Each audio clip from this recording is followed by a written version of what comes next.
Buenas noches con todos los presentes.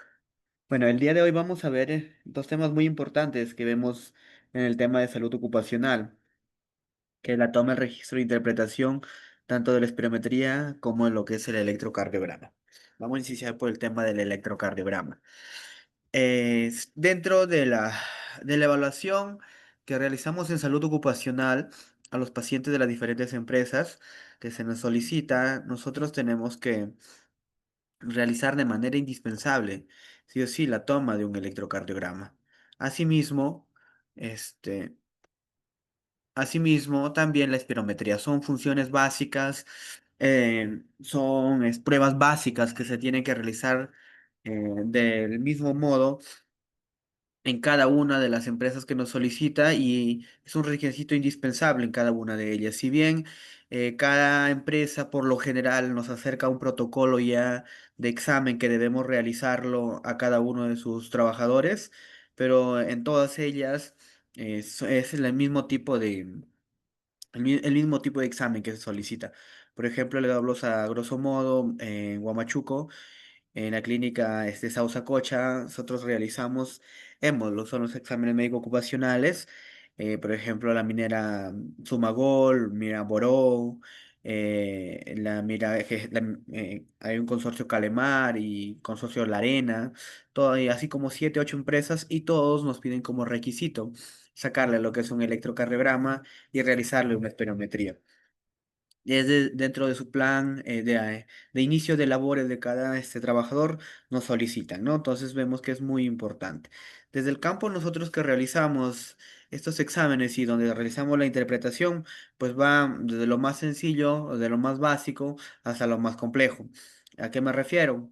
Identificar principalmente si se ha tomado correctamente un electrocardiograma, si ver cuáles son sus funciones o las medidas de la interpretación propiamente de este electrocardiograma, asimismo también ver alguna patología. Cuando nosotros descubrimos alguna patología de importancia que tenga en el paciente, nosotros hacemos la interconsulta sí o sí con el especialista para que pueda levantar las observaciones.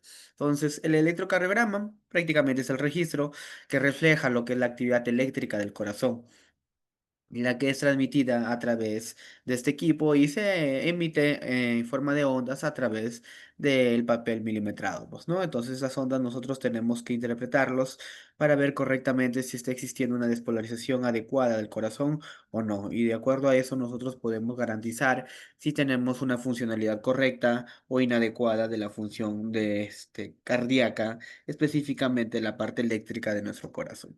El corazón, como sabemos, tiene cuatro cavidades, dos aurículas, dos ventrículos, que están formadamente principalmente por células contráctiles que efectúan la función que es comandada por las células específicas, ¿no? Que son parte de la parte eléctrica del corazón. Sabemos, tiene el nodo sinusal donde inicia lo que es esta descarga eléctrica, luego pasa al nódulo auriculoventricular y es transmitido a través de la de His, donde está el lado derecho y el lado izquierdo. En cualquiera de ellos existe alguna patología, sí. En momentos donde falla el nodo sinusal existe alguna patología, el auriculoventricular también, en la de His y su rama derecha e izquierda que también existe. Entonces es muy importante nosotros conocer esa distribución de esta parte eléctrica con la finalidad de que nosotros podamos identificar alguna patología y a qué nivel se encuentra de de daño para poder nosotros emitir un diagnóstico, pues, ¿no? Entonces, el sistema de conducción del corazón consiste en cinco tejidos especializados, como les mencionaba yo. El nódulo sinoauricular, que es el primero de todos, el que nos da el ritmo del corazón, el que nos da la frecuencia del corazón. Pues, ¿no? Transmite esta información eléctrica a través de las vías intermodales, que se basa en el nodo auriculoventricular.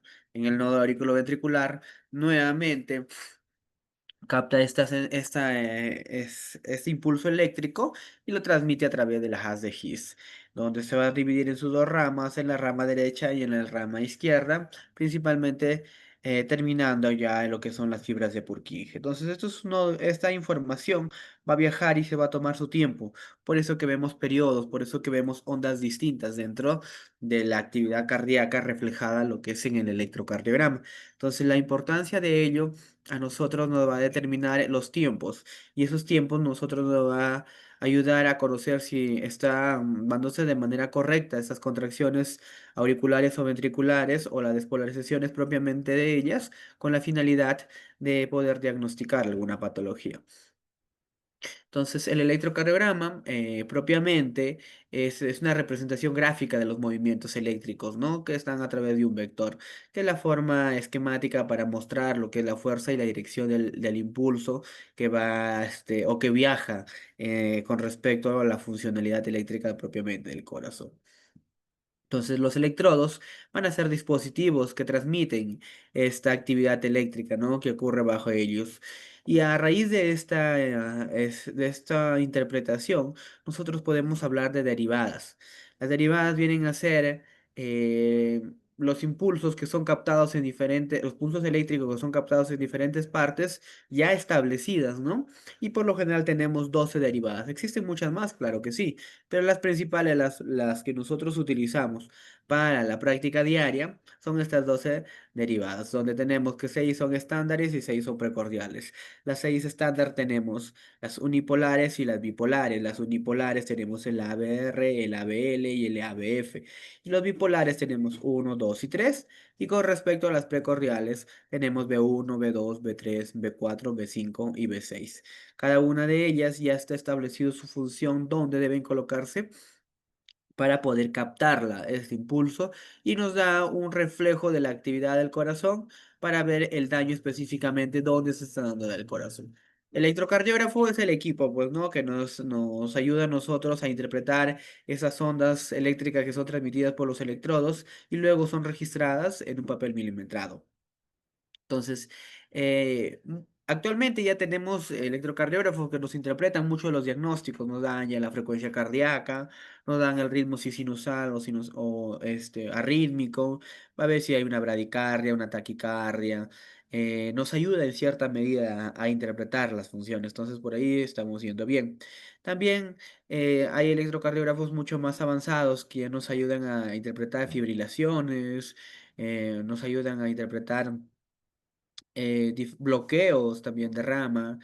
Entonces, cada uno de ellos va a depender del sistema operativo que tenga uno de ellos. Pero no, pero lo general nosotros encontramos lo que es en la evaluación electrocardiográfica dentro de la parte de salud ocupacional tenemos siempre los básicos, ¿no? Porque no necesitamos muy avanzados, ya que nos ayuda a nosotros a identificar patologías bien básicas, patologías que los pacientes aparentemente están asintomáticos, porque los pacientes que tienen síntomas ya nosotros nos puede orientar a alguna patología que puede estar desarrollando. Entonces así nosotros podemos solicitar una evaluación por cardiología directamente o si no, el paciente mismo a veces opta por buscar ese tipo de servicio. Entonces, los equipos que nosotros utilizamos para evaluar el electrocardiograma es principalmente electrocardiógrafo, pues no, lo tenemos luego los insumos, que viene a ser el papel milimetrado y el gel conductor, que el gel es muy importante porque eso nos cancela la resistencia entre la piel y los electrodos. Asimismo, los electrodos propiamente ver que estén en buen estado, las pinzas y los chupones. El alcohol para hacer la limpieza previamente, el algodón para utilizarlo hacer la limpieza, el gel conductor y los cables eléctricos como les mencionaba yo. Entonces, dentro del papel milimetrado, nosotros debemos conocer la funcionalidad, o sea, cómo nosotros evaluamos entre o cómo este papel va a imprimirse, porque tiene una velocidad de impresión. Y en base a eso nosotros tenemos que calibrar. Existen diferentes velocidades, de 10 milímetros por segundo, 30 milímetros por segundo, pero eso nosotros debemos estandarizarlo. Por lo general, para obtener una buena imagen de calidad. Dos, para universalizar lo que es la interpretación. Por eso que la mayoría de equipos nos trae a la velocidad de 25 milímetros por segundo. Que en algunos vienen menor, sí es verdad, pero lo podemos modificar para que tenga esta velocidad, porque ya se ha estandarizado que esta velocidad a nosotros nos da una buena imagen. Dos, y nos evita la dificultad de estar en la interpretación en cada uno de ellos por los diferentes médicos, enfermeros o otro tipo de personal de salud que realice esta evaluación. Ya vamos a tener una medida estándar. Entonces, si nosotros valoramos con 25 milímetros por segundo, vamos a ver que eso equivale a un milímetro de ancho, o sea, de esos cuadraditos. Y esto equivale a 0,04 segundos, ¿no? Esa es la parte horizontal. Y en la parte vertical vamos a ver que medimos, ya no vemos tiempo, vemos milivoltios. 1 centímetro de altura equivale a 1 milivoltio. ¿Qué significa eso? Que un cuadradito de estos pequeños que estamos viendo en la imagen su equivalente es 0,1 milivoltios. Entonces es muy importante porque nosotros nos va a ayudar para ver qué tanto está formándose la onda, ¿no? Entonces, en resumen de eso, podemos sacar que 5 milímetros, o sea, 5 cuadraditos de manera horizontal, equivalen a 0,20 segundos. O sea, un cuadrado grande de manera horizontal equivale a 0,20 segundos y de manera vertical equivale lo que es a 1 milivoltio, pues, ¿no? Y un cuadradito pequeño a 0,1 milivoltio. Entonces, en base a eso, nosotros ya tenemos una evaluación inicial o un conocimiento básico para poder determinar si es que el electrocardiograma se está tomando de manera correcta o no. Y justamente se evalúa este cuadrado que vemos en la parte derecha, donde nosotros al momento de la interpretación de este resultado, vamos a ver que si está en esta velocidad programado, tiene que generarnos este pico de entrada en la mayoría de electrocardiogramas. Entonces, este pico de entrada siempre tiene que ser equivalente a lo que es a 10 cuadraditos de manera vertical. Y eso nos equivale a 1 milivoltio. Los pasos a seguir, tenemos principalmente, son bien básicos, ¿no? La identificar al paciente, explicar el procedimiento que vamos a realizar el paciente, porque a veces muchos pacientes tienen temor o a veces sienten que le van a hacer algún procedimiento que le va a causar dolor. Entonces, para evitar complicaciones, para evitar sofocación, sudoración, temblores o estrés propiamente del paciente que puede generar alteraciones en la lectura del electrocardiograma, hay que explicarlo que no es un procedimiento, no es un procedimiento invasivo y que no va a generar dolor. Preservar la intimidad del paciente, sobre todo de las mujeres, y lavarse las manos de manera correcta para en cada intercambio de paciente colocarse los guantes. Hay que verificar el estado del equipo, si está conectado, si está a la velocidad adecuada, para que podamos realizar un buen registro. Retirar los elementos metálicos porque estos pueden distorsionar lo que es la lectura correcta, sobre todo lo que son los relojes, las muñequeras o esclavas a veces que tienen en el cuello. Entonces es muy importante retirar todos estos tipos metálicos para que no interfiera ninguna dentro de la evaluación del electrocardiograma. Acomodar el paciente siempre de posición de cúbito supino con las piernas separadas, exponer las zonas necesarias para colocar lo que son los chupones o las pinzas, limpiar el paciente, limpiar la piel del paciente con alcohol y colocar el gel en los electrodos. Conectar los electrodos en los sitios adecuados para el registro de las derivaciones correspondientes. Asimismo, luego ubicarlos de manera correcta en los puntos anatómicos ya indicados o conocidos previamente, que lo vamos a ver más adelante. Entonces, asimismo, indicar al paciente que debe quedarse tranquilo, quieto, no hablar para no interferir con el trazado eléctrico que se va a reflejar en el electrocardiograma, realizar el procedimiento, rotular el examen. Los electrocardiógrafos actualmente permiten ya escribir los nombres, ¿no? Pero hay algunos que no, entonces necesitamos rotularlo de manera manual. Retirar los electrodos posteriormente al procedimiento, limpiar y acomodar al paciente, guardar el equipo. Hay que limpiarlo previamente y luego guardar el equipo para la siguiente toma del paciente. Lavarse las manos y nuevamente hacer un registro, digamos, en un cuaderno de atención diaria, el nombre completo del paciente, la edad, la fecha, la hora, la persona a quien lo ha tomado este electrocardiograma. Es muy importante ese registro realizarlo en lo que son los exámenes médicos ocupacionales. Esta información también debe estar colocada dentro del electrocardiograma, propiamente la hoja. Y asimismo, cada empresa que maneja los hemos tenemos un registro digital donde toda esta información subimos. Se sube al sistema y toda esta información se tiene que colocar. Cuando existe una auditoría, van a evaluar tanto al médico o al personal de salud que interpretó los resultados, como también al personal de salud quien realizó el examen, ¿no? Porque son exámenes muy aparte para detectar enfermedades que tiene nuestro paciente. También son exámenes que tienen que ver mucho con la parte legal, porque si un paciente no se diagnostica alguna patología previo a su ingreso a la empresa, posterior a ello, cuando lo diagnostiquen dentro de ya de sus funciones, la empresa tiene que asumir estas complicaciones que se puede dar ello. Es por eso que muchas de las empresas buscan que sean muy estrictos en su evaluación. Si el paciente tiene alguna patología, pues no lo dejan pasar. Por ejemplo, hablemos de la minera Boró, ella no te acepta, no, Sumagol no te acepta, por ejemplo, pacientes con sobrepeso. Entonces, salvo que exista un levantamiento de observaciones por parte del nutricionista, si el nutricionista da una dieta al paciente, hace una evaluación completa y hace un levantamiento de observación, firma el nutricionista que a pesar del sobrepeso que está, puede trabajar, entonces no va a haber ningún problema y acepta así recién su magol. Entonces, eso es algo muy importante porque cuando pase algo, ya existe un levantamiento de observaciones, ya existe un personal de salud que tiene que asumir esa complicación. Por eso es muy importante evaluarlos, pues, ¿no? A detalle y conocer los protocolos de cada empresa. Cada empresa, por ejemplo, la empresa Arena no te acepta pacientes que tengan la frecuencia cardíaca por debajo de 60. Para nada, como hay otras empresas que es normal. A veces por la altura tienden a bajar o tienden a subir demasiado también la frecuencia cardíaca, te aceptan sin ningún problema, pero esta empresa no. Entonces te manda que lo hagas sí o sí interconsulta con el cardiólogo y con medicina interna. Entonces, así cada una de ellas ya están estabilizadas dentro de sus protocolos previamente de cada empresa, pues, ¿no?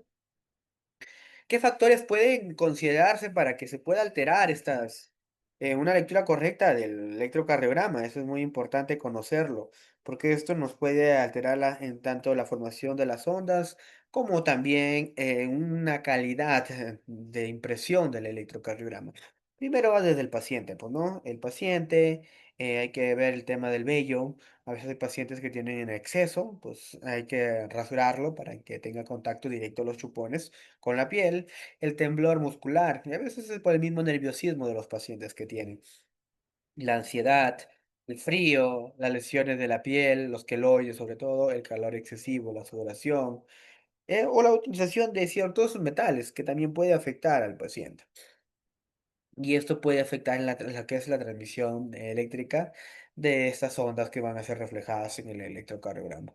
Los equipos relacionados tenemos con respecto a los equipos, cuando vemos que están dañados, por ejemplo, el estado de los cables, de los electrodos, el estado propiamente de los electrodos, a veces ya no tienen una buena funcionalidad los chupones, y la falta de papel que puede descalibrar propiamente el equipo, ¿no? Y relacionados propiamente a los electrodos, tenemos la tensión y la sujeción de los derivados de las extremidades, o la mala posición, o el exceso de cantidad de gel que a veces se utiliza, que también dificulta el paso correcto o la captación correcta de la parte eléctrica en propiamente en estos cables, pues, ¿no? Entonces, la colocación de las derivaciones en las extremidades, pues como lo vemos en la imagen.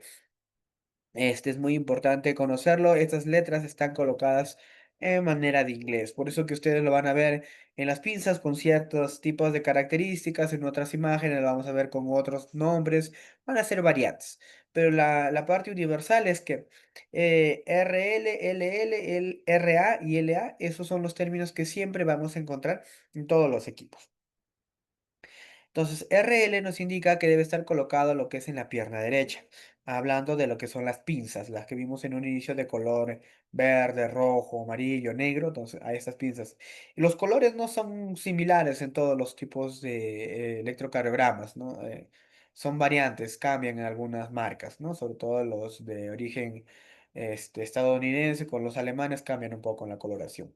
Por eso, pero con las letras sí, RL siempre es pierna derecha, LL pierna izquierda, RA es brazo derecho, LA es brazo izquierdo. O por lo general a veces le encontramos estas letras ya escritas previamente dentro de estas pinzas.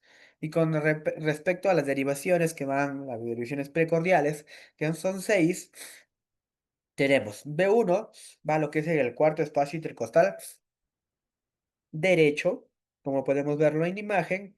B2, simplemente cambiamos de posición de manera horizontal hacia el lado izquierdo, entramos en el cuarto espacio borde intercostal izquierdo. ¿Y esto cómo lo identificamos? Contando los espacios vertebrales desde la parte de la clavícula. Contamos uno, 2, 3, al cuarto ingresamos.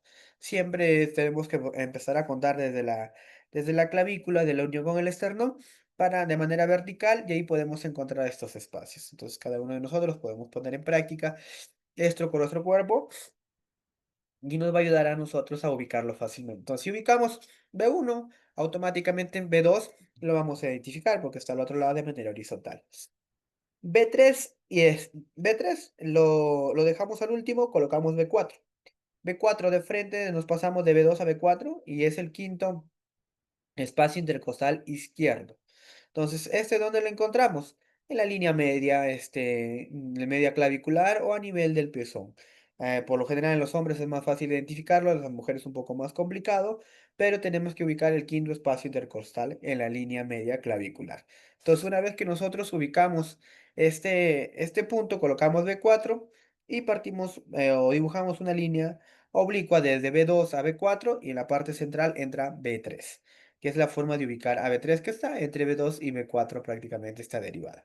B5 vemos que es en el quinto espacio intercostal izquierdo, línea media anterior, que vemos es lo mismo que el B4, simplemente que cambiamos de posición con respecto a lo que es a la ubicación topográfica, que tiene esta vez ya tiene que ser en el quinto espacio intercostal, pero a nivel de la línea anterior axilar. Y B6 viene a ser en el quinto espacio intercostal también, pero a nivel de la línea axilar media. Entonces, ese es el orden que debemos colocarlo nosotros en las derivadas, propiamente en las precordiales, pues, ¿no?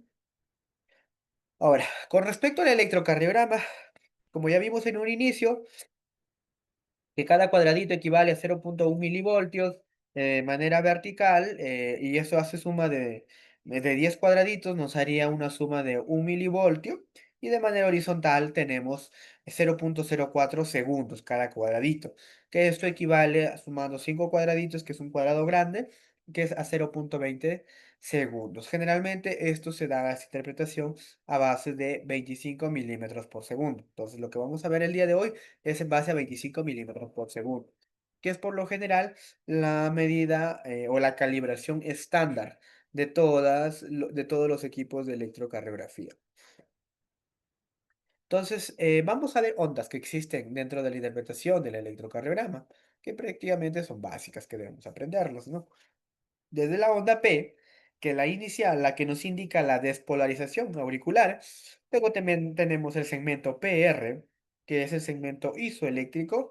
Luego tenemos el complejo conocido ya QRS, que es la despolarización ventricular. Luego tenemos la onda T, que es la repolarización ventricular. Y el segmento ST, que es otro segmento isoeléctrico, ¿no?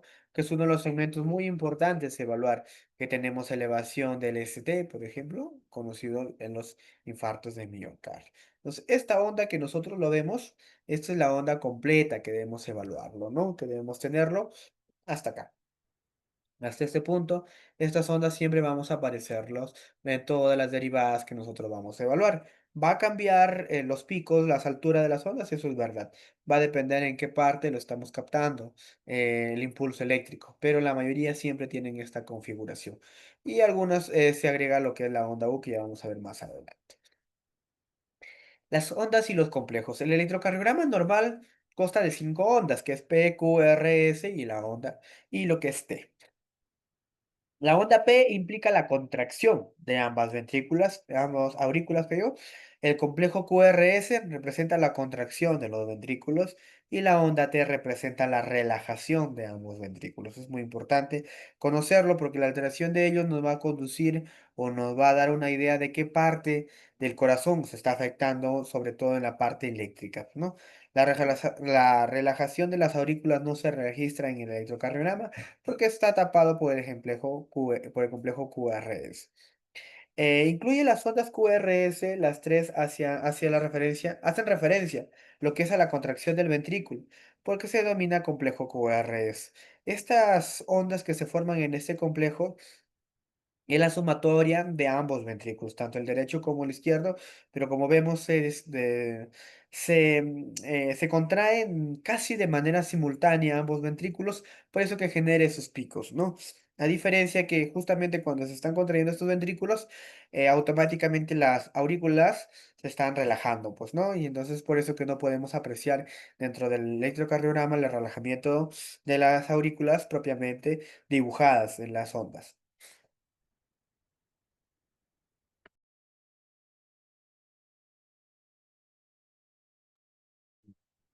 Entonces, la interpretación del electrocardiograma. Vamos a aprender algo básico el día de hoy. Entonces vamos a buscar la estandarización y la derivada ABR. La estandarización, que significa revisar si es que está tomado correctamente o no está tomado correctamente. La estandarización nos da este punto de entrada. Este pico que se forma en la entrada, vemos que nos abarca 10 cuadraditos pequeños. Entonces, 10 milímetros de altura nos indica que está yendo dentro del estándar de todas las evaluaciones que nosotros debemos realizar. Y de manera horizontal, nosotros debemos tener este cuadradito que tiene que medir como máximo 5 milímetros. O sea, 5 cuadraditos pequeños, equivalente a 0,20 segundos. Entonces, si nosotros ubicamos este cuadrado de inicio dentro de la lectura que vamos a realizar en el electrocardiograma, todos estamos ante un electrocardiograma estándar, universal, con las medidas ya protocolares establecidas, pues, ¿no? Entonces, si nosotros identificamos esos dos, ya tenemos que estamos dentro de una estandarización. ¿Y en dónde tenemos que buscarlo? En la derivada ABR. Segundo, para ver el tema de la frecuencia existen diferentes formas, ¿no? Desde unas más simples a unas más complicadas, pero cualquiera de ellas nosotros nos va a ayudar en la interpretación de los resultados. El ritmo, vamos a ver si es regular o irregular. Eso es muy importante determinarlo para poder hacer la interpretación, o utilizar las fórmulas para la frecuencia cardíaca. ¿Cómo vemos el ritmo? Evaluamos ondas. Por lo general, en la onda R. De R a R tiene que ver en la misma cantidad de cuadraditos con respecto a la próxima onda R que viene.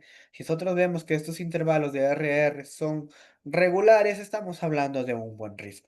Entonces, si vemos que existe ritmo, y comenzamos a contar cuántos cuadraditos existe de R a R. Entonces, esto de acá se utiliza una fórmula, por lo general, 1500 entre el intervalo RR. Y la frecuencia cardíaca normal va entre 60 a 100, que ciertas literaturas van a cambiar esta información, si eso es verdad, ¿no? Que eso equivale a 15 a 25 cuadraditos pequeños. Entonces, si nosotros vemos que 1500, que es el estándar, lo dividimos entre 15 cuadraditos que habría dentro de RR, nos sale a 100 de frecuencia cardíaca. Pues es una forma más fácil de interpretar. Esto, si nos queremos complicar un poquito la vida, aquí está al lado derecho. 0,04 segundos equivale a un cuadradito pequeño. O sea, ¿eso qué significa? Que 0,20 segundos, o sea, 5 cuadraditos pequeños, que eso es prácticamente un cuadrado grande. Por lo tanto, un segundo es igual a 25 cuadraditos pequeños o 5 cuadrados grandes. ¿Qué significa eso? Que en un minuto, 25 por 60 nos da a 1500 cuadraditos pequeños o 5 por 60, que sería 300 cuadrados grandes. Entonces, esta es la explicación de cómo llegamos a esta fórmula.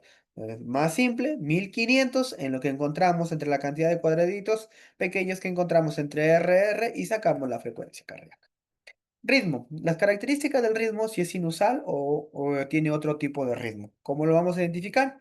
Principalmente la onda P. Si la onda P antecede al complejo QRS, pues tenemos un ritmo sinusal. Ese nos marca el nódulo sinusal que está en la aurícula derecha, que nos inicia lo que es el impulso cardíaco. Entonces, si nosotros tenemos la onda P presente, decimos que tiene un ritmo sinusal, pues, ¿no? El intervalo PR, que debe ser normal y constante. La morfología de la onda P debe ser normal. ¿Qué significa esto? Que tenemos que evaluarlo en dos derivadas, D1 y ABF. En ambas derivadas nosotros debemos encontrar la onda P positiva. Eso es muy importante, porque si no vamos a estar ante una patología. Y el intervalo RR debe ser regular, y si es irregular, se debe llamar un ritmo irregular, pues no propiamente. Paso número 4 para la evaluación del electrocardiograma. Tenemos el eje. Para no complicarnos la vida, esta única diapositiva es la que nos da lo básico y necesario para saber la toma correcta de un electrocardiograma y la interpretación básica.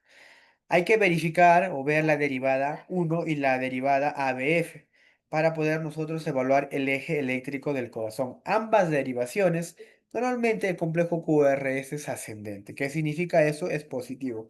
La línea isoeléctrica es de manera horizontal en la parte central, todo lo que está por arriba es positivo, todo lo que está por abajo es negativo. Como vemos en esa derivada 1, de uno, vemos que la mayoría, la parte del complejo QRS es positivo, eso es normal. Entonces, de ahí partimos. De ahí podemos ver que exista cualquier otra patología, sí, cuando hay una desviación hacia la parte inferior a la parte superior. Cuando vemos que está la desviación hacia la parte inferior, o sea, es negativo, es una desviación del eje al lado derecho, pues, ¿no? O sea, la punta del corazón ya cambió. Entonces, todo lo que esté a la derecha, pues, podemos pensar en una insuficiencia cardíaca. Y si vemos que en la mayoría es positivo, vamos a ver que en la derivada, en esa derivada, vamos a ver una desviación del eje hacia el lado izquierdo. Podría ser una hipertrofia, ¿no? Entonces, es muy importante conocerlo. La morfología de la onda P. Ya esta vez nos vamos a detalles. Ya vimos que el ritmo sinusal, ya vemos que el eje está acorde o no está acorde. Entonces pasamos a evaluar la onda P propiamente. La onda P representa la despolarización auricular de derecha a izquierda. Este proceso toma en sí de 2 a 3 milímetros en cuadraditos, ¿no? De 0,008 a 0,11 segundos, hablando en tiempo. Y hablando en cuadraditos, cuando hacemos la lectura del electrocardiograma, vemos de 2 a 3 milímetros. La morfología de la onda P se aprecia mejor en la derivada de 2 y se contrarresta o se constata o se evalúa en la derivada B1, que es muy importante esta evaluación. Ahora, la onda P es muy importante nosotros conocerlo porque esa es la que nos da el ritmo, la que nos dice si es sinusal o no es sinusal. Tenemos un ritmo ventricular también, porque puede haber alguna alteración del el principal nódulo. Entonces, como vemos, este concepto ya lo vimos hace un momento, que 1500 milímetros en 60 segundos, eso equivale a un minuto. Entonces, eso es lo que nos da nosotros la velocidad del electrocardiograma, que son 25 milímetros por segundo. Esa es la velocidad que va a imprimir nuestro electrocardiograma. ¿Cuál es la frecuencia cardíaca? Lo mismo, si nosotros contamos acá, tenemos 10, 20, 30. Aquí, bueno, tenemos 4 más uno que está al inicio, 5. 30 cuadraditos pequeños. Esos 30 cuadraditos pequeños, 1500 entre 30, 50. Sacamos la frecuencia cardíaca. Así podemos ir cambiando, puede ser 5, puede ser 10 y eso va a ir cambiando los resultados. Pero va a depender de la cantidad de nosotros que contemos entre cada onda, entre R y R. ¿Podemos utilizar otro tipo de ondas? Sí, eso no hay ningún problema. La onda T, la onda P, cualquiera, pero de preferencia hay que utilizar la onda R, ¿no? La regla de los 30 es otra forma de poder evaluar nosotros también la frecuencia cardíaca. Se toma el número de los cuadrados grandes entre dos QRS vecinos y se divide por 300. El resultado será aproximadamente igual a la frecuencia cardíaca. Entonces, el método más rápido pero útil solo para parámetros regulares, la regla de los 30. ¿Eso qué significa? Número de cuadrados grandes equivale un cuadrado a 300. Dos cuadrados, 150. Tres cuadrados, 100. Cuatro cuadrados, 75. Cinco a 60. Seis cuadrados grandes a 50. Entonces, ¿eso lo podemos memorizar? Sí, pero a veces nos puede fallar la memoria. Por eso que la primera regla que les mencioné es la más fácil de poder realizar. La frecuencia cardíaca es variante, ¿no? Desde que un ritmo puede ser normal, se consideran en ciertas literaturas entre 50 a 100, otros le consideran de 60 a 90, la taquicardia por encima de 100 latidos por minuto y la de bradicardia por debajo de 50 latidos por minuto. Esto va a ser cambiante porque no existe un consenso 100%, ¿no? Pero por lo general vamos entre 60 a 90 la frecuencia cardíaca dentro de los parámetros normales. Es muy importante a considerar dónde estás realizando también la toma del electrocardiograma. Los resultados van a ser muy distintos si tú realizas una prueba en Quirvilca versus si tú realizas una prueba en Trujillo. Sus ritmos van a cambiar. El paciente lo puedes encontrar con una taquicardia porque recién acaba de llegar de viaje a su EMO y le estás tomando la evaluación y el paciente va a salir alterado, ¿no? Lo preferente es que descansen 8 horas como mínimo para poder realizar lo que es un electrocardio, un examen médico ocupacional, me refiero. Entonces, ¿qué nosotros debemos conocer o estandarizar siempre? Es ver la estandarización, pues, ¿no? Del electrocardiograma, que ya lo vimos, ver si está colocado el nombre y la fecha del registro, que es muy importante, tanto para la evaluación del paciente como para hacer el seguimiento de este paciente y para evitar algún problema médico legal más adelante con respecto a estas evaluaciones médico-ocupacionales. Valorar el ritmo, si es regular o irregular, si es un ritmo sinusal, si está presente la onda, onda P para ver si es que hay actividad dentro de la aurícula o no. Y la morfología, pues valora que digo la frecuencia cardíaca, si es normal, hay una taquicardia o una bradicardia. Ejemplo de trazados, que siempre vamos a poder ver, sí, pero no tanto en la parte de médicos ocupacionales. Un ritmo sinusal es el primero que estamos viendo, que lo mencioné, la onda P, QRS y la onda T, que eso es muy importante, que siempre lo vamos a encontrar. Yo desde que hago evaluación en médico ocupacional, pues hasta ahorita casi nada he encontrado, quizás uno o dos pacientes pueden encontrar con una bradicardia, después todos están normales, porque ya son pacientes que ya previamente han pasado otros tipos de evaluaciones de otras empresas, ¿no? Y lo otro son pacientes estables, sanos, ¿no? Salvo que tengan alguna patología de fondo que sea sintomática que a través se podría detectar. La sistolia nunca lo vamos a ver en la parte de examen médicos ocupacionales, porque eso se ve en emergencias, ¿no? La taquicardia sinusal, sí, eso sí puede existir, sí se puede ver, sobre todo los pacientes que tienen problemas cardíacos asintomáticos y que viajan a las alturas para hacer a trabajar en alguna empresa, y ahí mismo le realizan su examen médico ocupacional y podemos ver esta imagen. La taquicardia subventricular también lo podemos ver. La diferencia entre ambas es que no tiene onda P. La taquicardia sinusal sí tiene la onda P y acá en la taquicardia supraventricular no vemos la onda P, solo vemos el segmento QRS, T y seguimos viendo el mismo. Esa es la variante entre ambos, no es muy importante. Si tenemos onda P significa que está por encima, las aurículas sí están trabajando. Si no tenemos onda P, las aurículas no están trabajando. Entonces es muy importante siempre, en la redundancia nuevamente, recordar esto de acá, verificar la calibración.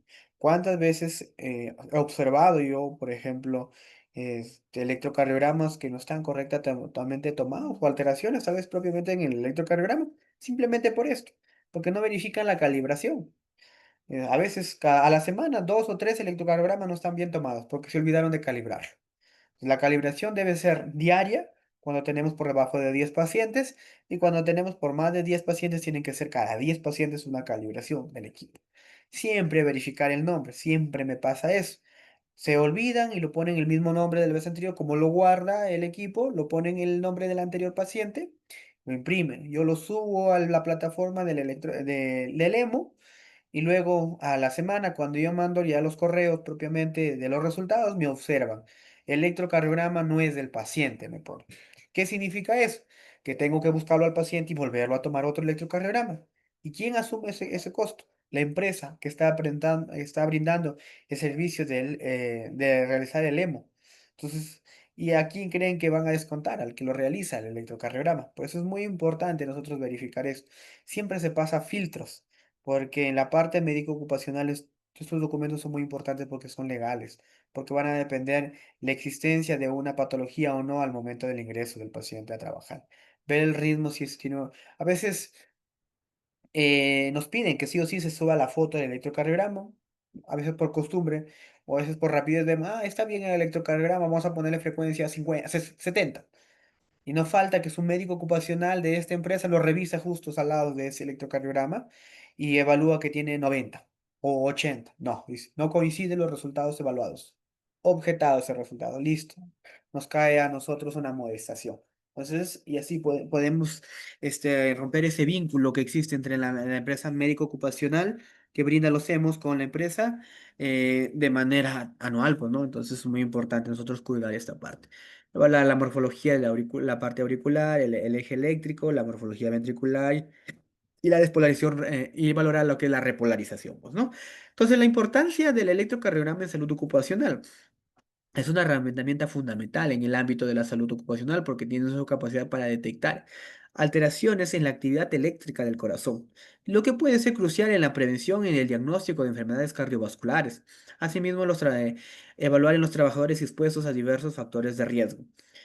Por ejemplo, ¿cuánto es importante un electrocardiograma? O sea, digamos, sé que no podemos discriminar en salud, pero Muy importante, va a hacer una evaluación electrocardiográfica a un paciente, a un trabajador que va a ser conductor y que vemos que por ahí tiene alguna patología y lo pasamos por alto, o un paciente que se dedica pues de obrero, imaginemos que es palanero dentro de la obra, que también tiene alguna patología y lo queremos pasar por alto. Yo creo que persona que se dedica a palanear se podría tal vez pasar por alto, digamos, aunque no es lo correcto, bajo una evaluación estricta, bajo una evaluación del cardiólogo, ya se podría pasar, pues, ¿no? Pero una persona que es un conductor no lo podemos pasar por alto, porque si no, esto puede repercutir en su salud, le da un infarto, y cuando está conduciendo, y si está conduciendo un bus donde está llevando más trabajadores, este bus se accidenta y cuántos fallecidos podemos tener o heridos podemos tener. Entonces es muy importante nosotros hacer las evaluaciones. Y ahí es donde viene la evaluación anual que se tiene que hacer a todos los trabajadores. Anual, anual. Ya existe un protocolo estandarizado por cada empresa. Ellos te dicen, a esos trabajadores quiero que le hagas tal cosa, tal cosa, tal cosa. A este, tal cosa, tal cosa, tal cosa. Entonces, cada uno de ellos ya nos dicen qué vamos a hacer en los protocolos. Y eso se llaman protocolos de las empresas que tienen. Lo crean ellos ya. Dentro de su formación como empresa, les piden la formación de su protocolo. A nosotros como empresas médico-ocupacionales, llegan con su protocolo, se hace una cotización, le ven cuánto se cobra por todo ese examen y se lo realiza y toda esa información se les comparte a ellos. Bueno, es muy importante mencionar que sí, en la mayoría de empresas médico-ocupacionales se toma el electrocardiograma, se interpreta, si vemos alguna alteración, esa alteración lo ve el cardiólogo. Quien lo asume es el paciente, eso sí. La detección temprana de las enfermedades cardiovasculares es muy importante porque a veces hay pacientes que son asintomáticos, pues, ¿no? Es verdad, vienen, o a veces te ocultan a veces enfermedades. Dicen, doctor, no tengo nada, estoy sanito, pero a veces por el mismo trabajo que necesitan ellos, pues, ¿no? Muchas de esas enfermedades del corazón no presentan síntomas evidentes en etapas iniciales, eso es verdad. El electrocardiograma nos permite detectar anomalías como arritmias, hipertrofia ventricular, isquemia, infartos previos, o lo que facilita la interpretación oportuna. La identificación de los riesgos laborales específicos, como en ciertos trabajadores, con los que implican exposición a sustancias tóxicas, esfuerzo físico extremo, el estrés crónico, las condiciones ambientales adversas, puede aumentar el riesgo de problemas cardíacos, ¿no? El electrocardiograma puede ayudarnos a nosotros a detectar problemas relacionados con estas exposiciones. Entonces, para que ya el paciente vemos que esa sustancia le está generando un problema en su salud, en la parte, sobre todo del corazón, entonces, ¿qué significa eso? Que si nosotros persistimos colocándolo en esa área para que continúe elaborando, pues más adelante vamos a tener una enfermedad ocupacional que la empresa tiene que asumir sus costos y sus beneficios propiamente de ello. Esto de nosotros en detectarlo tempranamente para que ya lo puedan cambiar de trabajo a otro lugar donde no esté expuesto a estas condiciones y así evitar este problema médico legal que se le va a venir a la empresa más adelante. La prevención de accidentes laborales. Un trabajador con una enfermedad cardíaca no diagnosticada corre el riesgo de sufrir episodios como desmayos, infartos en su lugar de trabajo, lo que podría causar accidentes. Un electrocardiograma permite evaluar la aptitud del trabajador para desempeñar tareas exigentes. Un paciente que tiene 50 de frecuencia cardíaca, que le pongas a conducir un camión, entonces, si ese paciente sufre un desmayo o un síncope, ¿qué va a generar? Que se pierda el control de esta unidad y puede acceder a un accidente completamente desastroso. Entonces, ahí, ¿quién tiene que levantar la observación? El cardiólogo. El cardiólogo ya verá si está apto con esa condición o no. O si necesita medicación, también. O a veces ponen en las interconsultas, nos responden, paciente se encuentra apto con restricciones. Perfecto, o sea, puede trabajar, pero ¿cuál es la restricción? Te ponen, no hacer actividades que demanden esfuerzo físico. Listo. Dentro de nuestra conclusión, como evaluación médico ocupacional, nosotros ponemos paciente apto con restricciones, evitar realizar esfuerzos físicos. Si el paciente tenía que cargar peso, ya, descartado, no puede trabajar. Lastimosamente, la empresa no va a asumir eso de ahí, ¿no? Porque las empresas son estrictas. Si te permiten trabajar, tiene que estar en buenas condiciones, porque si tú lo dejas pasar con un examen alterado, tenlo por seguro que el proceso que se te va a venir más adelante es un proceso serio, pues, ¿no? Y hablamos de indemnizaciones. Monitoreo en los trabajadores con factores de riesgo. Los trabajadores con factores de riesgo como la obesidad, el tabaquismo, la hipertensión, la diabetes deben ser monitoreados regularmente. Eso sí, ya existen también estándares, por ejemplo, los pacientes hipertensos tienen cada 3, 4 meses sus controles algunas empresas, hay otras cada 6 meses, o los que ya tienen su tópico propiamente dentro de cada una de las empresas, ya ellos mismos lo realizan. Bueno, el electrocardiograma es una herramienta clave para hacer un seguimiento de su estado cardíaco, sí, especialmente en los puestos de alta demanda física o mental, pues, ¿no? La evaluación del preempleo y de manera periódica. ¿Qué significa eso? Que en muchos de los casos se solicita el electrocardiograma como parte de la evaluación del preempleo, que eso es algo estándar que ya está establecido. Y en evaluaciones periódicas, eso no todas las empresas. Las que ya llevas 3, 4 años con ese trabajador, a veces no te lo solicitan el electrocardiograma porque ya ven que su electrocardiograma de inicio estaba normal, vemos que es un paciente que no tiene factores de riesgo, ya no solicitan eso, porque por cada vez que ellos soliciten un examen más, es un gasto más que van a tener con ese trabajador, y la empresa que lo asume es la contratista, bueno, especialmente en quienes, en los sectores con altos niveles de exigencia física o en trabajadores de alta avanzada, en ellos sí se podría solicitar de manera periódica, bueno. Esto asegura que la persona esté en condiciones óptimas para realizar su labor. Mejora de calidad de vida laboral. La detección temprana de los problemas cardíacos y la implementación de medidas preventivas pueden mejorar el bienestar general de los trabajadores, reduciendo la morbilidad y el aumento de su productividad. Listo. Entonces, como ven, es algo muy sencillo lo que es la parte de electrocardiografía, electrocardiograma, que siempre va en colocar correctamente los chupones previamente a la preparación del paciente, luego graduamos la velocidad, que es 25 milímetros por segundo, interpretamos el ritmo, si es sinusal o si no es sinusal, vemos si el eje está desviado o no está desviado, está correcto o no está correcto, si está alterado, ponemos la conclusión que está alterado y listo, solicitamos la evaluación por el cardiólogo. Eso es lo que hacemos a diario lo que es en la evaluación médico ocupacional de primera instancia, ¿no? Entonces nosotros está en detectar las mínimas alteraciones que se pueden dar dentro de esta evaluación, independientemente si el paciente tiene síntomas o no tiene síntomas. Ya el médico cardiólogo es el que verá si acepta o no acepta a este paciente con estas condiciones. Entonces, de ahí a nosotros querer hacer diagnósticos más complejos, de nada nos va a servir. Una, porque simplemente vas a hacer tu diagnóstico y luego vas a continuar con el cardiólogo. Mejor lo dejamos chamba para el cardiólogo que haga esa parte, ¿no? No nos podemos complicar.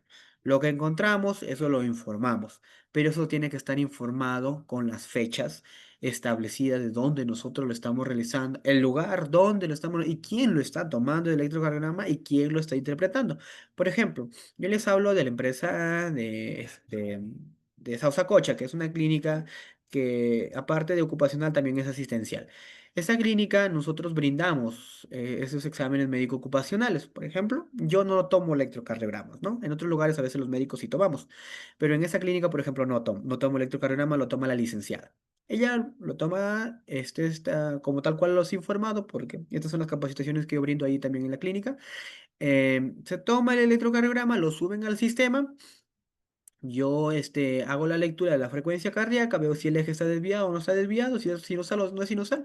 Son mis conclusiones nada más. Si veo que hay alguna alteración, pongo la alteración que está y en observación pongo interconsulta con cardiología para el levantamiento de observaciones. Y acabo mi chamba en la evaluación del electrocardiograma. Así de sencillo es nada más. Entonces el cardiólogo interpreta estos resultados y en base a eso ya él me responde en la interconsulta si está apto o no está apto. Si me dice apto con condiciones, apto sin restricciones, perfecto, pongo apto sin restricciones, pero me avala mi interconsulta. Y si me pone apto con restricciones, también me avala mi interconsulta, pero su restricción también tengo que colocarlo dentro de mi evaluación, porque yo tengo que enviarlo a la empresa. La que vale a la empresa es mi evaluación, no la del cardiólogo, porque su evaluación del cardiólogo entra dentro de mi evaluación.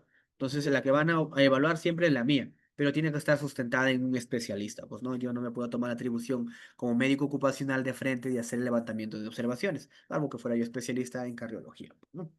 Listo. ¿Alguna duda que tengan con respecto a lo que es electrocardiograma? Si no, mientras de eso, voy a proyectar lo que es de espirometría.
Bueno, si no hay ninguna duda, vamos a empezar con lo que es la parte de espirometría.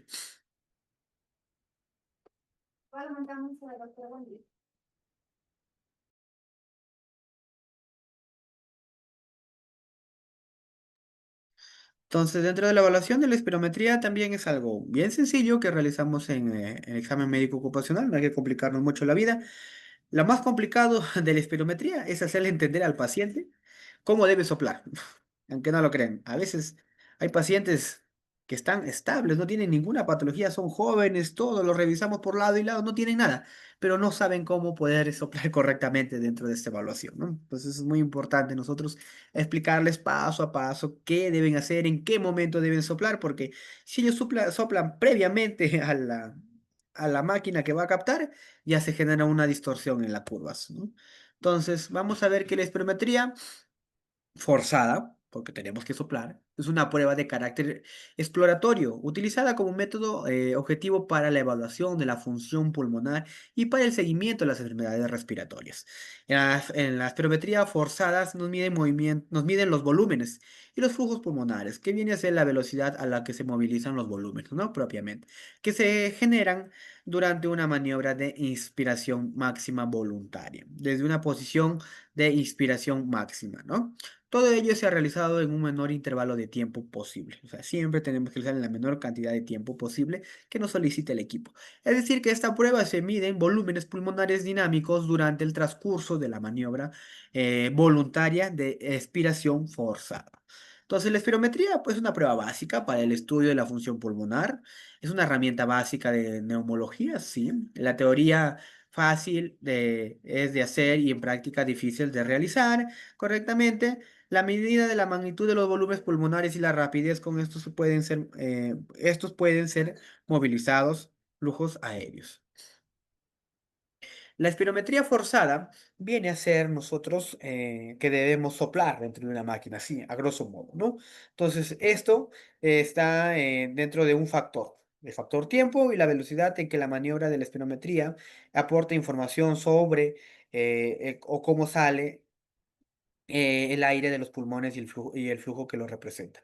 Tal cual como podemos ver en la imagen, soplamos en una máquina y eso genera lo que es una formación de ondas, ¿no? Que todo es ahora electrónico, ¿no?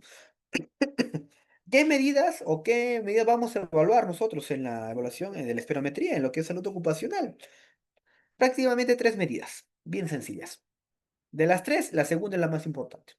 La primera, capacidad vital forzada, el volumen que es capaz de expulsar el paciente durante toda la expiración, que es el FBC. Esos términos debemos aprenderlos. Y el FEB1, o el BEF1, es el volumen expiratorio forzado en el primer segundo. El volumen que es capaz de expulsar el paciente durante el primer segundo de la expiración. Eso es muy importante porque ese es el que evaluamos nosotros. Y aquí determina a nosotros el paciente que tiene que soplar con la mayor cantidad de fuerza, pero durante el primer segundo. A veces el paciente toma un poco de impulso recién en el primer segundo y a partir del segundo y tercero sopla con muchas ganas, pero ya no nos da un buen resultado. Entonces tenemos que educar al paciente que de inicio debe soplar con la mayor cantidad de fuerza y mantenerse en el tiempo para nosotros poder evaluar lo que es, lo que es la capacidad vital forzada propiamente. Luego tenemos el cociente, que es el BEP1 versus el FBC, que es la relación expresada, pero ya en porcentaje, ¿no? Entonces, estas son las curvas que nosotros debemos conocer, que nosotros debemos evaluar, que siempre nos van a arrojar las máquinas. Primero, volumen por tiempo. Son las curvas iniciales que nos representan estas variables anteriormente mencionadas, y flujo versus volumen, que son las curvas de flujo, volumen propiamente, como lo podemos ver en la imagen. Entonces, acá es donde nosotros vamos a buscar puntos de cruce de esas tablas que ya propiamente las máquinas nos entregan, pues, ¿no? Ya no hay nada que nosotros evaluar con regla, nosotros medir, no, la máquina nos arroja cuánto es el BEF1, cuánto es el FBC, cuánto es el cociente entre ambos, es muy importante. Pero conocerlo, sí, claro que sí, no hay ningún inconveniente. En un primer momento de la inspiración forzada se expulsa mucho volumen del aire en muy poco tiempo debido a la presión alveolar. A medida que el sujeto expira, la presión se reduce y el volumen de aire expirado es cada vez menor. Por eso que vemos esa formación de la curva, ¿no? Entonces, donde vemos la primera, el BEF. el volumen que va botando, pero en el primer segundo. Y luego vemos la capacidad vital forzada, lo máximo que puede llegar. Entonces, pero esta capacidad vital forzada tiene que ser evaluada en un cierto periodo de tiempo, porque a veces hay pacientes que lo cortan nada más a 1 a 2 segundos. No, tiene que tener un intervalo, que ya lo vamos a conocer más adelante. Entonces, la curva de flujo-volumen. Esa es la formación que nos va a dar a nosotros dentro del estándar que ya debemos conocerlo. Y esta curva es lo que nos arroja a nosotros en los resultados al final. El flujo expiratorio máximo, que es el PEF, que podemos ver acá. El flujo expiratorios forzados, que esos van a ir descendiendo, pero los porcentajes van a ir aumentando. Y eso es lo que nos ayuda a la funcionalidad del pulmón. Y lo otro es la capacidad vital forzada, que es lo tal, ¿no? Pues, ¿no? De la sumatoria desde inicio a fin, que es el porcentaje total. Entonces, eso nos da lo que es la asa inspiratoria y la asa inspiratoria, que eso está determinado por el flujo y está determinado por el volumen. Si al final de la inspiración se hace una inspiración máxima, se obtiene una curva de flujo-volumen, un trazado de semicircular inferior que cierra la fase inspiratoria. Nosotros siempre trabajamos de la mitad hacia arriba, que eso siempre nos arroja nuestros resultados en nuestras espirometrías en los senos. Pero si deseamos hacer la parte inferior, también no hay ningún inconveniente. Como les digo, va a depender mucho del protocolo de la empresa. Preparación del paciente. Hay que informar al paciente sobre la prueba que se va a realizar y qué esfuerzo debe hacer. La posición, si está sentado, cómodo o sin nada que le oprima. A veces vienen con cinturones, a veces vienen con fajas, que no les permite, jalar el aire suficiente para que ellos puedan expulsarlo. Entonces es muy importante que el paciente esté libre, que pueda hacer su función pulmonar, expiratoria dentro de lo normal. Tener en cuenta las contraindicaciones y las limitaciones, pues, ¿no? Y la motivación durante la realización del examen. Hay que motivar al paciente para que haga un buen examen. Por lo general, nosotros optamos si tú no haces un buen examen, tenlo por seguro que te van a jalar en el examen y no vas a pasar. Entonces el paciente le pone ganas porque quiere la chamba, quiere trabajar. Entonces, si nosotros queremos ¿qué? Una buena evaluación del paciente. Sumamos ambos esfuerzos, obtenemos un buen resultado, pues, ¿no? Requisitos previos. Explicar al enfermero la realización del... al enfermero, no, al enfermo. Bueno, al paciente en este caso sería la razón del estudio, las características de la técnica y por qué lo estamos realizando. Porque a veces el paciente dice, ¿y por qué me realizas esto? Pues no, o sea, ¿para qué? ¿Qué función tiene? Paciente que trabaja en mina, ¿nos importa mucho hacer su espirometría? Claro, ¿no? Muy distinto a un paciente que sea paletero, por ejemplo, la de las señales de tránsito que tiene que estar, si pase, siga o pare. A diferencia de un minero, es muy importante la espirometría. Por eso, por ejemplo, las personas que se dedican a la parte de vías, no les sacan espirometría. Muchas de las empresas no te piden, pero a los mineros, pucha, que a todos nos piden que le hagamos espirometría. ¿No es necesario estar en ayuno? Claro, no es verdad. Pero siempre los pacientes van en ayuno porque tienen que sacar su glicemia pues en ayuno, ¿no? Entonces necesitan estar en ayunas por esa parte. Evitar en lo posible estimuladores y depresores, claro. Hay que evitar al paciente, hay que preguntar al paciente si ha consumido algún medicamento. Hacer relajantes musculares, ha tomado algún medicamento para dormir, muy importante conocer. No tomar medición con broncodilatadores en horas previas. ¿Cuántas horas?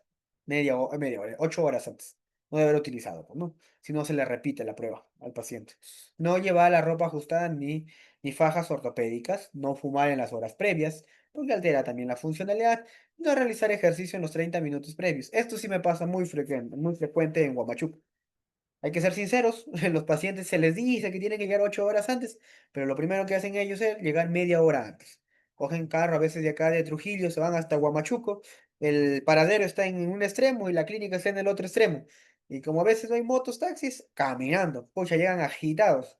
Y queremos hacer el ejercicio, jalados en espirometría. Entonces, pues no es que estén jalados porque estén mal, sino porque no han tenido ese descanso previo.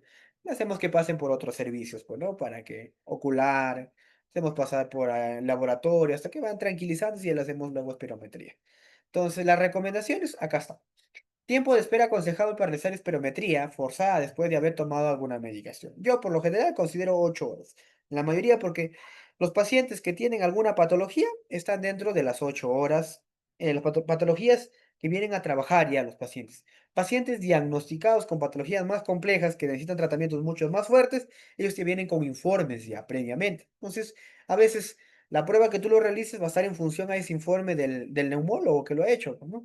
Por lo general, los agonistas beta 2 adrenérgicos de acción corta, salbutamol 6 horas a 8 horas, de acción larga 12 horas, de acción ultra larga 24 horas, anticolinérgico de acción corta 6 horas, anticolinérgico de acción larga 24 horas, y ya las teofilinas retardadas que de 36 a 48 horas. Los cuatro últimos nunca he visto en exámenes médicos ocupacionales. El no, el tercero he visto, pero con informe médico.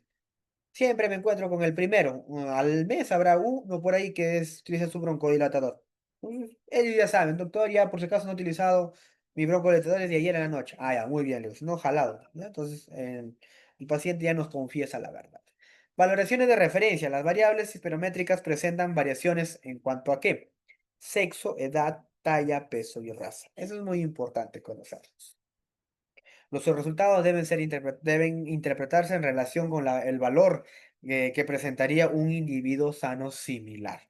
Por eso es que es muy bueno colocarlo estos datos. Siempre nos piden en los programas de evaluaciones, porque ahora todo es digital. Y eso lo compara con alguien, con un paciente similar de esas mismas características, pero con condiciones normales. La mayoría de experimentos permiten escoger la talla de referencia y calculan automáticamente los valores teóricos. ¿Eh? La maniobra espirométrica. Colocar la boquilla entre los labios. Eso es muy importante. A veces lo ponen entre los dientes. Siempre ha pasado eso. Labios, no es dientes. Respirar con normalidad 2 a 3 veces a través de la boquilla. Respirar hondo y despacio, tanto hondo como pueda. Soplar tan fuerte y rápidamente como pueda en la boquilla. Ese es uno de los datos muy importantes que tenemos que nosotros especificar al paciente. Continuar hasta que haya vaciado sus pulmones completamente. 6 segundos como mínimo y 15 segundos como máximo. Yo siempre tomo 8 segundos en las evaluaciones. Entonces, ustedes pueden tenerlo como mínimo 6, como máximo 15, 10, 11, lo pueden colocar, depende de ustedes. Yo 8 es mi punto de corte. Valorar que la curva se está trazando en la pantalla y la maniobra sea correcta. ¿Recuerdan de la capacidad vital forzada que se tiene que mantener? Eso es lo que tenemos que evaluar. A veces el paciente ya hasta los 5 segundos va excelente, ¿ah? Cuando pierde fuerza, ya no deja de botar aire, deja de expulsar con fuerza, baja. Y no, pues necesitamos tenerlo yo, como leo, hasta 8 segundos. Tiene que mantenerse la capacidad vital forzada. Se mantiene ahí, estamos yendo muy bien. Valorar que la curva que se está... prolongar el tiempo de inspiración forzada durante o mayor a 6 segundos. Eso es lo que les mencionaba, y hacer como mínimo 3 maniobras satisfactorias, máximo 8. Eso sí o sí nos pide el equipo. El paciente dice, doctor, ¿lo hice? Sí, muy bien, ahora te faltan dos más. Ok, entonces, por lo general, 4 o 5. Por lo general, el paciente que es óptimo, que te cumple todas las condiciones, en ellos hay que hacerlo 4 o 5. Y si no tanto te ayuda, no colabora tanto, que tiene mucha dificultad, ya pues 3 maniobras como mínimo, ¿no? Principales errores.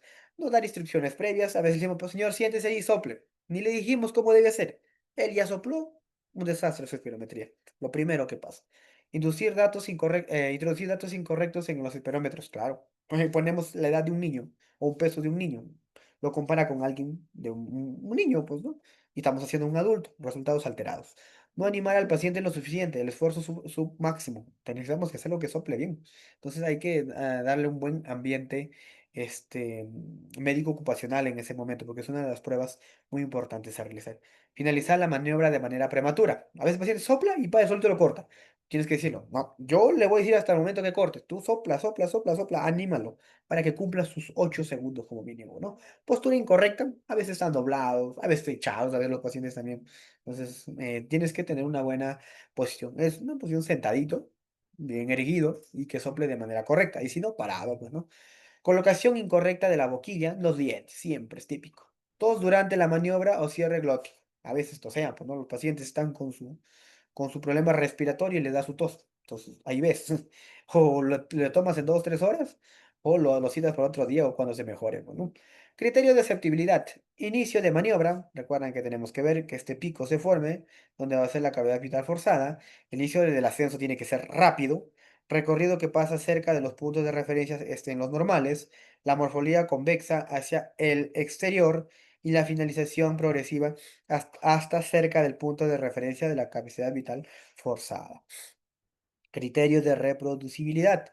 Se obtiene de la diferencia de dos de las tres curvas aceptables realizadas. La curva es reproducible si la diferencia del BF, digo, de la capacidad vital forzada, son inferiores del 5% y a 100 mililitros, lo que sepa.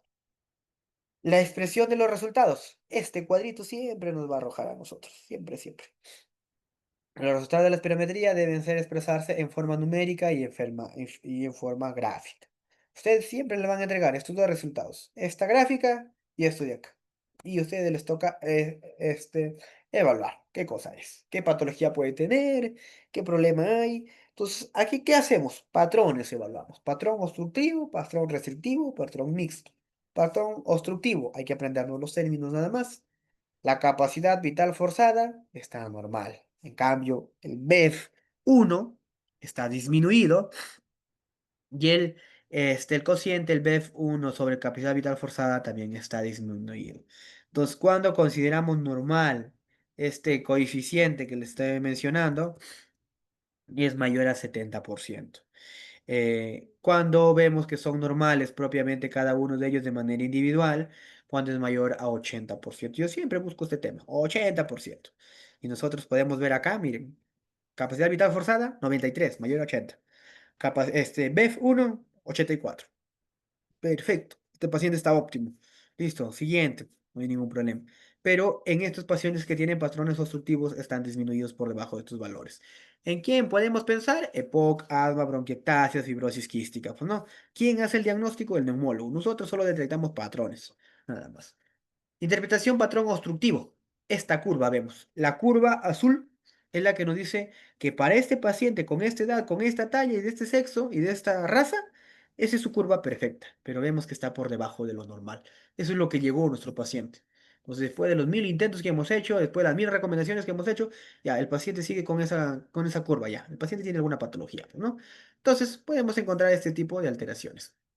Entonces, la fase de esfuerzo la fase máxima, el punto máximo está disminuido, la pendiente final es muy suave, no forma esta curva que estamos viendo, entonces es típico, una característica de un patrón obstructivo. Ahora veamos de un patrón restrictivo. ¿Cómo lo encontramos? Igualito. Evaluamos esto de acá. El capacidad vital forzada, disminuido. El BEF1, disminuido, pero nos sale normal el coeficiente. Entonces, esos dos términos hay que aprendernos, el obstetrivo y el restrictivo, solo cambian en esto. Yo, por ejemplo, en la clínica, yo tengo mis cuadritos donde evalúo. Cada uno de mis evaluaciones médico-ocupacionales de los diferentes ámbitos, musculoesquelético, cardíaco, respiratorio, laboratorial, psicológico, todos tengo ya mi tabla. Con eso yo me guío nada más. Entonces, esto aquí ya lo tengo estandarizado, por ejemplo. Paciente se ve normal su coeficiente, pero están bajos de manera individual, ya, patrón restrictivo. Listo. Voilà, los mismos criterios son los porcentajes para cada uno de ellos.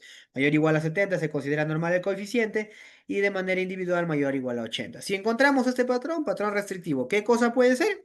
Ya está en nosotros en poder averiguar un poquito más el paciente o déjalo chamo al neumólogo, ¿no? Fibrosis pulmonar, atelectasias, neumonectomía, edema pulmonar, escoliosis, enfermedad neuromuscular. ¿Cómo es la curva? La que vemos en el siguiente.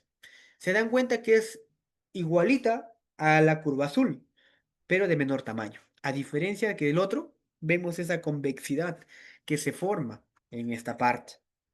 Entonces, eso es lo que le caracteriza del patrón obstructivo.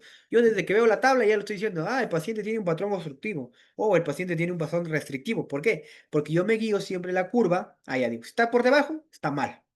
Si está dentro de los valores o las curvas llegan acá, ya está bien el paciente. Así sin ver los resultados. De hecho, es importante verlo, claro que sí, ¿no? Pero ya a grosso modo lo podemos ver ya cuando vemos bastantes tipos de espirometrías a todos los días. Pero se dan cuenta que esto es normal, pero en pequeño, ya ese es un patrón restrictivo. Con sus funciones alteradas que ya lo conocemos, sí, eso no hay ningún problema. El patrón mixto es otro de los patrones que también podemos ver. Que aquí sí están alterados todos. La capacidad vital forzada está disminuida, el BEF1 está severamente disminuido y la relación entre ambos también está disminuido, que eso cambia con los anteriores, ya lo hemos visto, ¿verdad? ¿Quién nos puede dar? La combinación de un patrón de obstrucción más restricción, una neumoconiosis, pues, ¿no? O un EPOC en etapas avanzadas o muy grave. Entonces eso también nos puede dar. ¿Alguna vez he visto esto? No, en la parte ocupacional nunca he visto esto, porque estos pacientes ya no trabajan ahí.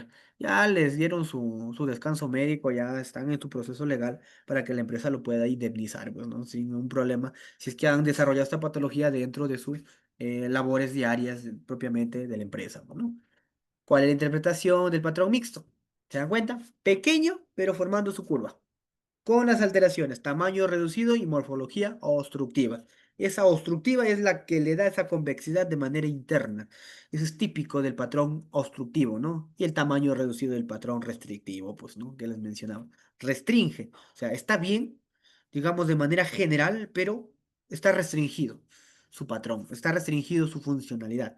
Y en este estamos viendo de un patrón mixto, pues, ¿no? Resúmenes de patrones respiratorios. Acá tenemos una tablita que ustedes lo pueden adaptar para ustedes mismos para que puedan evaluar a sus pacientes a diario.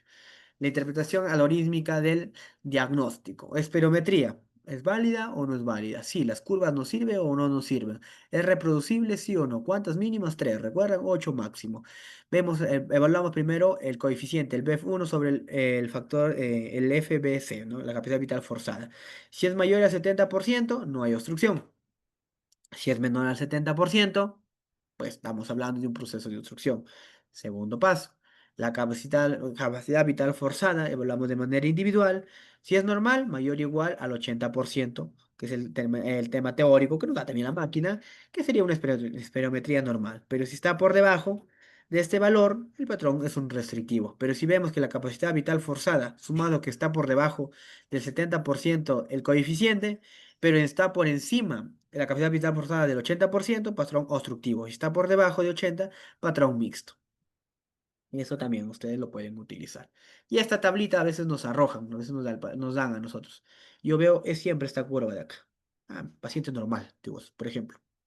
Entonces, nos da también los valores que tenemos que evaluar, nos da los patrones, los resultados y todo eso de acá, pero nosotros siempre evaluamos cada uno de ellos de manera individual en cuanto a sus porcentajes. Entonces, la espirometría forzada es una prueba funcional más frecuentemente realizada por la parte de enfermería en los pacientes con enfermedades respiratorias y pueden efectuarse a partir de los 5 a 6 años.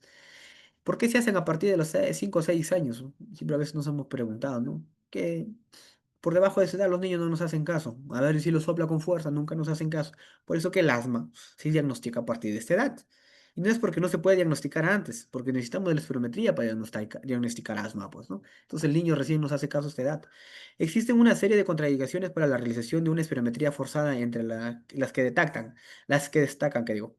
Neumotórax reciente o activo, hemoptisis, desprendimiento de retina o cirugía o de cataratas reciente, inestabilidad cardíaca o crisis respiratorias graves o activas, ¿no? Pacientes que están con crisis no lo podemos hacer espirometría. Que le pasen su crisis y vuelven. Previamente a la realización de una espirometría es necesario entregar por escrito una serie de recomendaciones. Sería muy bueno a los pacientes entre los cuales lo necesitan, pues, ¿no? No usar medicación broncodilatadora, no fumar, no ingerir bebidas estimulantes. ¿Quién lo hace? La empresa. Nosotros entregamos el protocolo que utilizamos nosotros para tomar la espirometría a la empresa y la empresa lo hace llegar a sus trabajadores. Ya el trabajador viene preparado para esto, ¿no? O a veces la empresa o el trabajador se comunica con la empresa. Mañana tengo que pasar mi examen médico profesional. ¿Cómo tengo que venir? Ya, tal cosa le decimos. Ya, él dice, perfecto.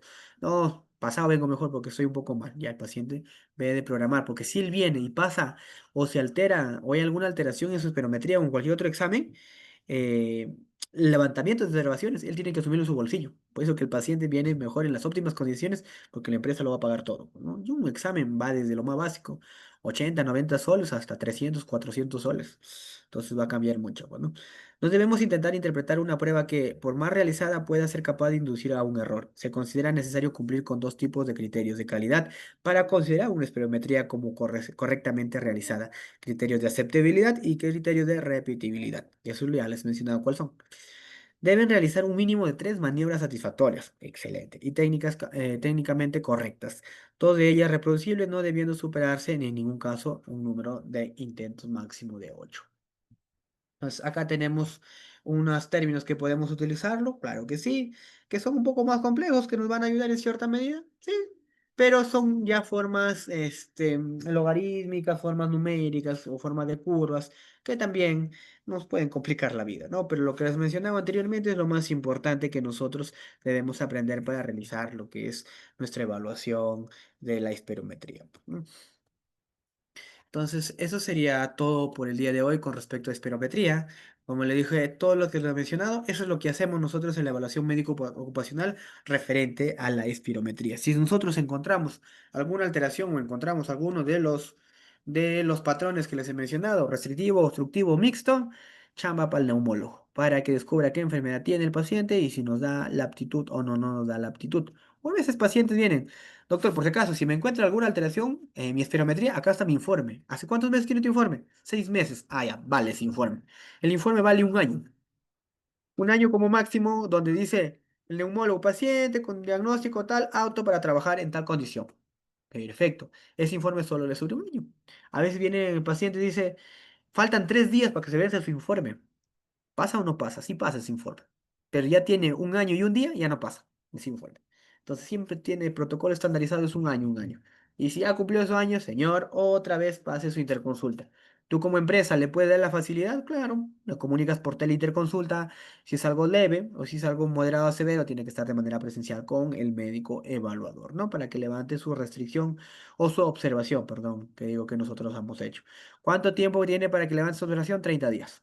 30 días calendarios para que pueda levantar su observación. Se acerca con el levantamiento de observaciones, lo adjuntamos a nuestra evaluación médico ocupacional, el paciente está apto para poder trabajar sin ningún problema. Listo, chicos. ¿Alguna consulta, duda que tengan con respecto a este tema o con el anterior? Si no tenemos ninguna duda, entonces damos por concluida nuestra clase del día de hoy. Espero que les haya servido de algo esta información. Como les digo, cuando ustedes hagan estas evaluaciones dentro de la evaluación médico ocupacional, no se compliquen. Todo ya está estandarizado, todo ya está protocolizado. Simplemente nosotros tenemos que seguir el guión, nada más. Lo que sí tenemos que manejar a detalle siempre son los valores y esos valores ya están establecidos.